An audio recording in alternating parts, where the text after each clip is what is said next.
գործընթացներ են գրանցվել, սակայն որպես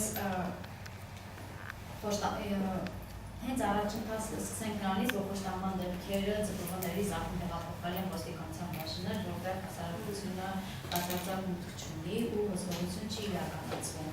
Խումբը հասել է նրան, որ ցանկացած մարմնական վնասվածքով ձգողող խմբված անձ գրանցվում է մարմնական վնասվածքը ու բարույթ մարդուն վարչակազմի կողմից իրազեկում է տրվում մարմնական վնասվածքի վերաբերյալ։ Այստեղ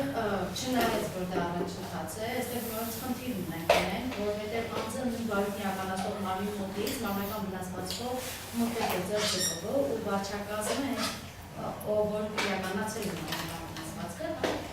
իրեն իրազեկում է տալիս, որ գիտեք ձեր մոտից մարմնական վնասվածքով անձ է ընդունվել։ Հետևաբար գործը հատուկ հնչական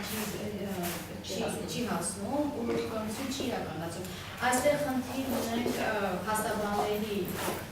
հետ կապված, պետք է փաստաբանները լուրջ հետևողական լինեն։ Լինում են դեպքեր, որ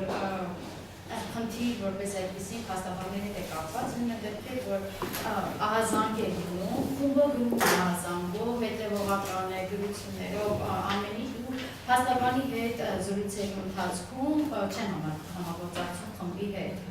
Այսինքն իրենք ասում են, որ մենք կարող ենք ձեզ ինֆորմացիա տալ, դուք զբաղվեք։ Այստեղ լուրջ խնդիր ունենք փաստաբանների գործունեության հետ, իրենք գալիս են քննիչների հետ, թե ոստիկանների հետ փոխանցած են։ Շատ բարի, իսկ պետություն եւ իրավապաշտպաններ կամ այդ իրավաբաններ փոխհարաբերությունը, այսինքն պետության կողմից դուք տեսնում եք թափանցիկություն, թե հակառակը թաքցնում են փաստերը, ձեզ հեշտ է աշխատել, թե դժվար է աշխատել։ Ես ոստիկանության մասով ասեմ,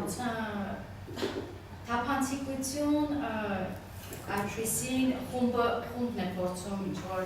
ձգողների գործունեության վերաբերյալ թափանցիկություն սփռի, հասարակությունը որպեսզի տեսնի, բայց ոստիկանության կողմից լինում են խոչընդոտներ խմբի աշխատանքների վերաբերյալ, մենք այժմ այդ խոչընդոտների վերաբերյալ աշխատանքներ ենք տանում, կարգին փոփոխություններ կատարելու համար, այն ինֆորմացիան, որը խումբը հնարավորություն է ունենում բացահայտելու, ոստիկանությունը ամեն կերպ փորձում է այդ ինֆորմացիան ունեցնել, որ խմբին հասանելի չլինի։ Շատ բարի, հաջորդ, եթե կարելի է, նույն խնդիրը, եթե կարող եք ձևակերպումով գնահատել, շատ ավելի լավ կլինի։ Էլ չենք մասնավորեցնում, արդեն ամփոփում է։ Ընդհանրապես երկու մասով է, փոփոխություն կառուցվածքային մասով կա, դեպի լավը կա, քիչ դանդաղ է գնում, շատ մեծ փոփոխություն կարգավորում կարում են նոր եզրական փոփոխություն հատետից որ կլինի, թափանցիկության իմաստով ոսնշեցի պատրաստ 4-5-ից մեծ փոփոխություն է կտրում ավելի դեպի լավը, դեպի դերականը նաև արտադրության նախարարությունը թե քրեական վարչությունը ավելի ոչ միայն թափանցիկ են, այլ պատրաստական են աշխատելու, խոչընդոտելու մասով։ Ներկայացության մեր խումբը, եթե համարենք տարիներ առաջ, կարելի ասել տարի 1-2 եթե լինի, այն էլ այդ անձը անպայման պատասխանատվության է ենթարկվում։ Խոչընդոտել խմբի, համակարգային խոչընդոտներ, այսինքն նախարարության կողմից հենց վարչության կողմից այդպիսի խոչընդոտներ չկան, ու նույն վարչությունների նախարարությունը ամեն ինչ փորձում է ձեռնարկել, որ չլինեն, չնայած որոշակի դեպքեր հակասություն է ստեղծում։ Այսինքն ընդհանուր առմամբ դուք դրական միտում եք տեսնում։ Դրական միտում կա, դրական միտում կա դեպի առաջ քայլեր անելու, մնում է դեռ միջև վերջ տանելը։ Այսինքն դրսից դեպի, այսինքն նախարարություն, վարչական կառույցները դեպի դրական միտումի, այսպես ենթարկվում են դրական միտումի մեր ձևակերպմանը, իսկ խնդիրը հենց տեղերում է, կատարողական հիմնարկներում է։ Խնդիրն է, ասենք ասենք, նոր եթե դες ծանոթանում նոր աշխատակիցներ, կատարեն որոշակի փոփոխություն կա դեպի լավ, չնայած դեռ տեղերում խնդիրներ գնում են։ Ժամանակի ընթացքում, եթե այս քարտերը բնենք, մի քիչ պետք է ավելի շատ ասենք քայլերը բնական աջակցել, որ կնվազեն այն ինչ որ մենք խոսում ենք։ Շատ բարի, շնորհակալություն։ Շնորհակալություն։ Չէ, չենք վերջացրել, եթե կարելի է գնահատականը։ Ես նույնպես համոզվում եմ, որ 14 թվականի երկրորդ կեսից հետո վերաբերմունքը խմբի գործունեության վերաբերյալ եթե շատ հարցեր մենք ուղղակի դիմում ենք ընթացիկ ու գիտեինք, որ պետք է վերջին արդեն ավանդույթ է դարձի, որ պետք է ներդրի, այն ասած փոփոխությունից հետո նույն կլինի օրինակ կուրս սպասարկում իրականացնել, անվտանգություն ապահովել կամ նույն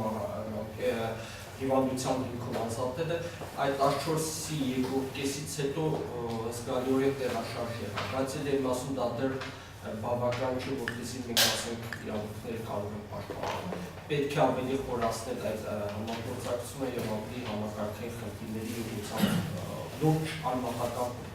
Շարժարի դուքամանիտ եք։ Ես ավելացնեմ, որ ինչպես իմ պատմել ասեցի խտրականության հետ կապված, քանի դեռ Հայաստանի Հանրապետությունում չկա խտրականության մասին օրենքը եւ խտրականության փաստը որպես այդպեսին 14-ի մեկորդված դերքործող սահմանադրությունով որպես մեռած հոդված չկերտավոր մեռած հոդված է համարվում եւ դրա լուծումները չի գտնվում այլ օրենքներով եւ նման օրենքը չկա, որով հնարավոր լինի աշխատանքներ տանել եւ փաստաբանները կարողանան փաստել խտրականության երևույթը եւ արկայությունը քրեակատալոգական հիմնարկություններում, դեռ այդ հիմնախնդիրը կա եւ մնում է այդ կարծրատիպային մոտեցումը, թե ինչպես քրեակատալոգական հիմնարկության ներսում դատապարտյալների եւ քրեակատալոգական հիմնարկությունների աշխատակիցների, թե մեր հասարակության շրջանում։ Ասեմ, որ ինքն իրենով դատապարտյալները իրենք համարվում են խոցելի խմբեր, խտրականության ենթարկված խմբեր, այն պայմանում, երբ որ արդեն իրենք դուրս են գալիս հասարակության մեջ։ Իրենք դիտարկվում են որպես իրենք իշխանцов դիտարկվում են որպես նախկինում դատապարտվածներ եւ հասարակության ոչ լիարժեք խմբեր։ Այսինքն պետք է տանել աշխատանք, պետք է կարծրատիպային մոդեցման կոտրել այդ կարծրատիպային մոդեցումը եւ պետք է խոցելի խմբերի հանդեպ դրսևորվի ոչ խտրական վերաբերմունք։ Դրա միակ ելքը դա օրենքի կիրառումն է ունենալ օրենքը եւ կարողանալ աշխատել համապատասխան օրենքի։ Շատ շնորհակալություն։